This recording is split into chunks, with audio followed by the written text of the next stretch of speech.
স্বাধীনতা হলো সার্বভৌমত্বের গ্যারান্টি। স্বাধীনতা হলো সে দেশের জনগণের নিরাপত্তা, সমৃদ্ধ, উত্তরণ, তাদের ভবিষ্যৎ প্রজন্মকে কাঙ্ক্ষিত লক্ষ্যে উপনীত করার নাম হলো স্বাধীনতা। স্বাধীনতা মানে এই না যে স্বাধীনতা মানে হলো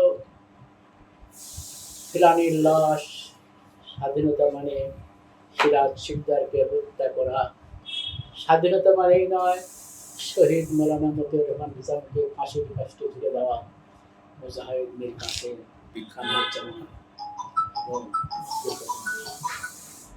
স্বাধীনতা মানে ৫৭ জন দেশপ্রেমিক বাংলাদেশের চৌকস সেনাবাহিনীর নেতৃত্বকে হত্যা করা। স্বাধীনতা মানে এই নয় এদেশের উলামা মাশায়েখদেরকে শাপলা চত্বরে নির্বিচারে গুলি করে হত্যা করা। স্বাধীনতা মানে এই নয় আবার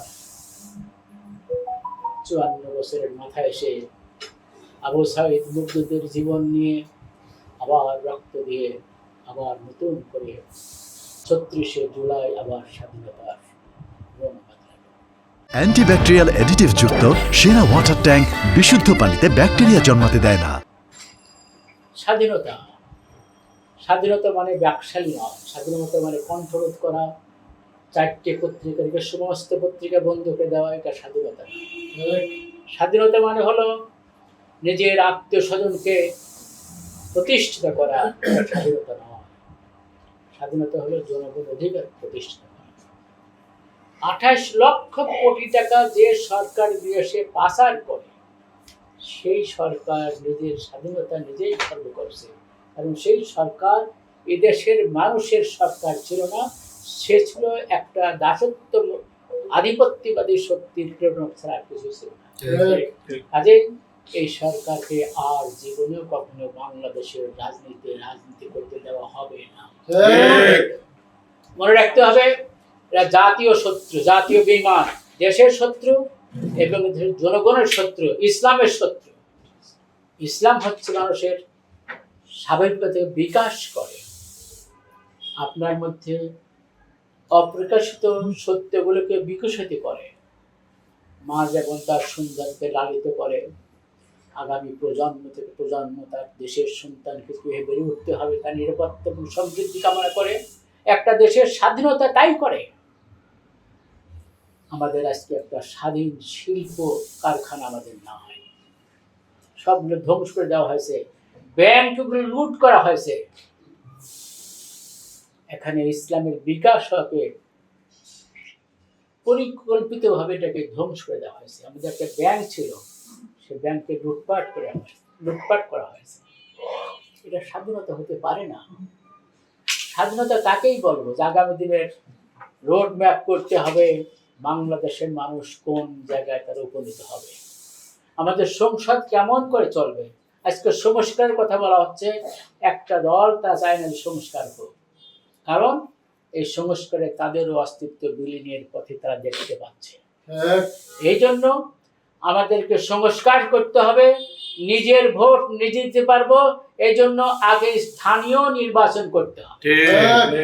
স্থানীয় নির্বাচন হলে সঠিক নেতৃত্ব জনগণের প্রতিষ্ঠা হবে জনপ্রতিনিধির মাধ্যমে, এরপরে জাতীয় নির্বাচন হবে। জাতীয় নির্বাচন তখন দেশ পরিচালনা করবে। যারা জাতীয় নির্বাচনের আগে স্থানীয় নির্বাচন চান না, তারা মূলত জাতীয় নির্বাচন করে নিজেদের আখের গুছায় তাদের নিজেদের আত্মীয় স্বজন, স্ত্রী, পুত্র, কন্যাকে ওই উপজেলা চেয়ারম্যান থেকে শুরু করে ইউনিয়ন কাউন্সিল চেয়ারম্যান করতে চায় বিধায় তারা এই জাতীয় নির্বাচনের আগে স্থানীয় নির্বাচন করতে দিতে চায় না। তাদেরকে সতর্ক করতে হবে। নেতৃত্ব হবে জনগণের নেতৃত্ব, প্রতিনিধিত্ব হবে জনগণের প্রতিনিধিত্ব। এই প্রতিষ্ঠা আমরা করতে চাই। আজকে ৫৪ বছরে যদি ইসলামী শাসন ব্যবস্থা থাকতো, ইসলামী অর্থনীতি থাকতো, তাহলে আজকে সুদ মুক্ত ইসলামী অর্থনীতি, জাকাত ভিত্তিক অর্থনীতি চালু থাকতো। আর জাকাত ভিত্তিক অর্থনীতির মূল তথ্য হচ্ছে হলো, যে বছর যে জাকাত দেবে, যারা গ্রহীতা তাদেরকে এমন পরিমাণ জাকাত দিতে হবে যেন 2 বছর পরে তিনিও যেন জাকাত দাতা হতে পারে। তাহলে এই দেশে আগামী 10 বছরে 20 বছরে বাংলাদেশে কোনো জাকাত গ্রহীতা পাওয়া যাবে না, সবাই জাকাত দাতা হয়ে যাবে। তখন আল্লাহর রাসূল আল্লাহর যে 8টা খাত আছে সেই খাতের মুআল্লাফাতুল কুলুব, বিদেশে যারা অসহায় মানুষ নিষ্পেষিত তাদের জন্য জাকাতের টাকা বরাদ্দ করা হবে। জাকাত ভিত্তিক অর্থনীতি চালু হয় তাহলে সারা বিশ্বে মানুষ ইসলামের ছায়াতলে আসার সুযোগ পাবে। আগামী দিনে জাকাত ভিত্তিক অর্থনীতি, সুদ মুক্ত অর্থনীতি চালু হলে পরে আমরা দেখতে পাবো আজকে বেকার যুবকদের জন্য আমরা কর্জে হাসানা ব্যাংক আমরা চালু করবো ইনশাআল্লাহ। কর্জে হাসানা ব্যাংকের মাধ্যমে 1 লাখ 2 লাখ 5 লাখ টাকা দিয়ে এদেশের কেউ আর গরিব থাকতে পারবে না। আগামী দিনে মানুষের স্বাধীনভাবে, এখানে ধর্মের কোনো আলাদা যে সংখ্যালঘু সংখ্যাগরিষ্ঠের কোনো এখানে অস্তিত্ব থাকবে না। সবাই বাংলাদেশি, সবাই বাংলাদেশের নাগরিক, সবাই সম অধিকার পাবে।